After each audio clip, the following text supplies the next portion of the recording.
Hi காய், welcome to our channel. இது வந்து நம்ம ஊராடு. நீங்களே பாருங்கள், இதில் ஊராடு அப்படின்னு கொடுத்துருப்பாங்க. ஸோ இந்த ஊராடு வந்து எப்போயாவது ஸ்பெஷலாக தான் இங்கே கட் பண்ணுவாங்க. நம்ம ஸ்ரீலங்கன் ஷாப்பு, ஏஷியன் ஷாப்பில் போய் வாங்கிட்டு வரணும். அங்கே வாங்கிட்டு வந்து இந்த மட்டனை வச்சு நான் என்னென்ன டிஷ் செய்கிறேன் அப்படிங்கிறத பார்க்கலாம் வாங்க. மட்டனை நல்லா வாஷ் பண்ணி எடுத்து வச்சுட்டு அதுக்கப்புறம் வந்து தேவையான பொருளெல்லாம் கட் பண்ணி வச்சுட்டேன். ஆனியன், டொமேட்டோ, அதுக்கப்புறம் வந்து மின்ட்டு, கொரியாண்டர் எல்லாம் கட் பண்ணி வச்சுட்டு ஆனியனும் எண்ணெய் சூடாக்கிறதுக்கு முன்னாடியே நம்ம போட்டு ஃப்ரை பண்ணிக்கலாம். ஏன்னா சூடாகி போட்டால் வெடிக்கிற மாதிரி இருக்கும். ஸ்பைசஸ் ஆட் பண்ணி ஆனியன் போட்டுட்டு நல்லா ஃப்ரை பண்ணிகிட்டு இருந்தேன். ஆனியன் நல்லா ப்ரௌனாக வரணும்.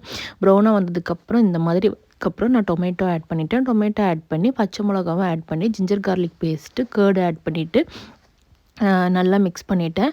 அப்போ பார்த்து நம்ம மின்ட்டுமே வந்து கொத்தமல்லி ரெண்டையுமே போட்டு நல்லா மிக்ஸ் பண்ணிவிட்டேன். இது வந்து ஒரு பேஸ்ட் மாதிரி வரணும். அதுக்கு வந்து நான் வந்து எல்லா மசாலாவும் சில்லி அண்டு கொரியாண்டர் மசாலா, அதுக்கப்புறம் வந்து மட்டன் மசாலா, அது வந்து நான் வீட்டிலே ப்ரிப்பேர் பண்ணி வச்சுருக்கேன். உப்பு இது எல்லாமே போட்டு நல்லா மிக்ஸ் பண்ணிவிட்டேன். மிக்ஸ் பண்ணக்கப்புறம் இது நல்ல ஒரு பேஸ்ட் மாதிரி வரணும். நீங்களே பாருங்கள், டொமேட்டோ எல்லாமே நல்லா மேஷ் ஆகிடும். அதுக்கு கொஞ்சம் நேரம் மூடி வச்சுட்டு எடுத்தோமா அப்படின்னா நல்லா டொமேட்டோ வந்து நல்லா வெந்துடும். அது எல்லாமே நல்லா மேஷ் பண்ணிவிட்டு ஒரு பேஸ்ட் மாதிரி வந்ததுக்கப்புறம் மட்டன் ஆட் பண்ணிவிட்டேன். மட்டன் யூஸ்வலாக வந்து நான் விசில் விடுவேன். இந்த டைம் வந்து டைரெக்டாக வேக வச்சு குழம்பு வச்சிட்டேன். ரெண்டுமே நல்லாயிருக்கும்.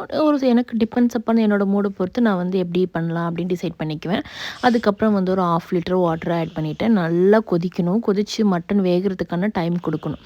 வெந்து நமக்கு வந்து அப்படியே நல்லா கிரேவி கன்சிஸ்டன்சிக்கு எடுத்தோம் அப்படின்னா சூப்பராக இருக்கும் மட்டன் குழம்பு. ஏன்னா நம்ம டைரெக்டாக வேக வைக்காமல் இப்படி வேக வைக்கிறோம். டைரெக்டாகவே வேக வைக்கிறோம். குக்கரில் போட்டு எடுக்காமல் நல்லா இந்த மாதிரி கொதிக்க விட்டுறப்போ மட்டன் வெந்துருச்சா நம்ம செக் பண்ணிக்கலாம். நல்லாயிருக்கும். குக்கரில் போட்டு எடுத்தாலும் நல்லாயிருக்கும். பட் இப்படி மசாலாவோடு வேகிறப்ப அந்த டேஸ்ட்டு ஒரு மாதிரி டிஃப்ரெண்ட்டாக இருக்கும்.